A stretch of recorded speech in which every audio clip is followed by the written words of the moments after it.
we're going to apply this same EQ over to the next track. If I remember right, if I hit Alt, I click and slide over, it just copied it over to the Kalamazoo. And there we go. So let's see if that worked well for the Kalamazoo as well. Let's solo the Kalamazoo. That's a little thinner.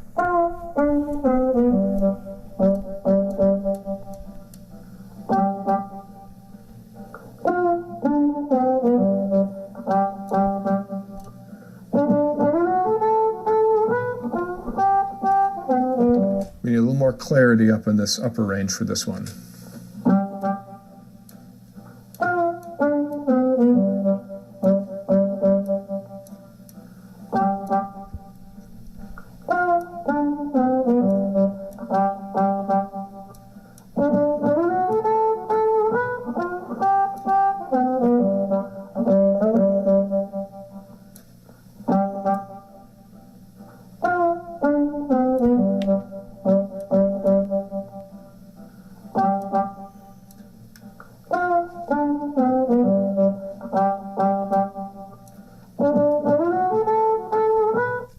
It still lacks the sparkle that the Megatone, the Megatone cabinet in the Masco has.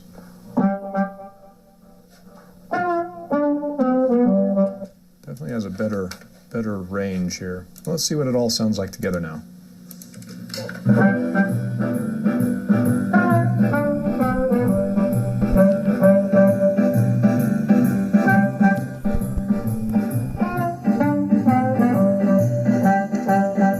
Let's hear how it sounds with just the Kalamazoo. So I'm going to mute the Masco.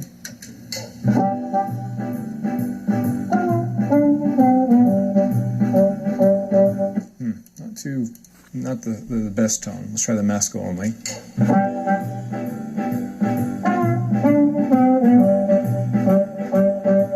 Let's now put the Masco a little bit in the left speaker and the Kalamazoo a little bit in the right speaker. That's cool. More of a stereotype signal. A little bit of a different effect depending on which speaker you're on.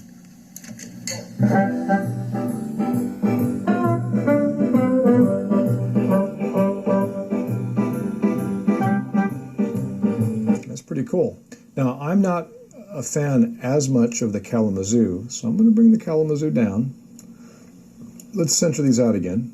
Well, basically what this does, by the way, this pans it to the left speaker only, for example, or to the right speaker. So let's put these both in the center, and let's listen to them together, equal volume.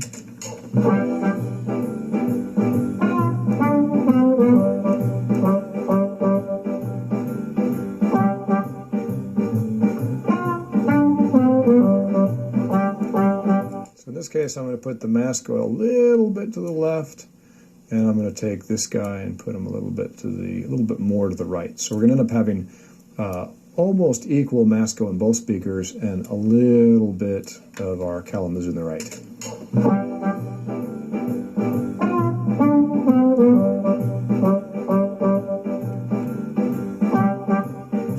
I think that sounds pretty good.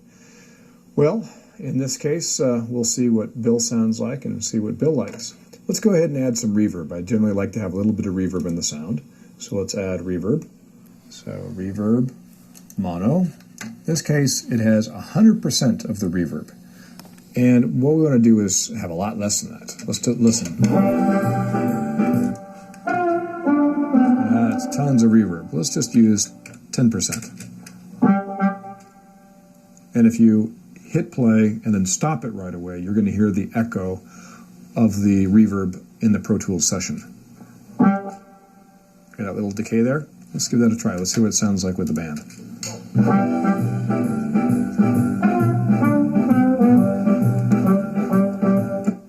Yeah, a little bit of echo. I'll change the input to 0. This was set a little bit low.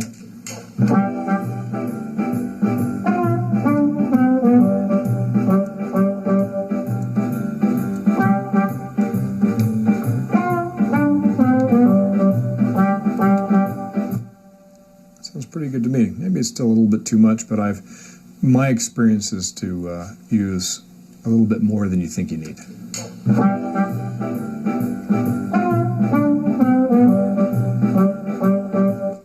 Our next process is to set up duplicate tracks. So I'm going to have him do 2 versions of this recording.